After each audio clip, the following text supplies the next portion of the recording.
ഇനി നിന്നോട് ആരെങ്കിലും ലൈനുണ്ടോന്ന് ചോദിച്ചാലേ എന്റെ പേര് പറഞ്ഞാൽ മതി. എന്തിനാ? നിനക്കെന്നെ ഇഷ്ടം എനിക്കറിയാം. അതിന് എനിക്ക് നിന്നെ ഇഷ്ടല്ലല്ലോ. ഒന്ന് പോടി എന്നാണ് പറയാണ്ട്. സത്യമായിട്ടും എനിക്ക് നിന്നെ ഇഷ്ടല്ല.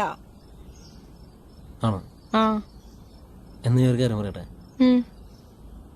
എന്നൊരാൾക്ക് ഇഷ്ടാണ്. എന്നൊരാൾക്ക് ഇഷ്ടാണ്. പിന്നെ എന്ത്? ഒന്നുമില്ല.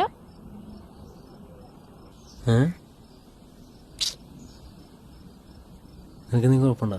എനിക്കെന്ത് കുഴപ്പം? കുഴപ്പമില്ല. എന്നാ ഞാൻ അവളോട് ഇഷ്ടം പറയട്ടെ? വേണ്ട. അതെന്താ? എനിക്കിഷ്ടല്ല. ആണോ? അപ്പൊ ഇനി ആരെങ്കിലും ലൈനുണ്ടെന്ന് വെച്ചാൽ എന്താ പറയും? നിന്റെ പേര് പറയും. ആണോ? പറയൂ.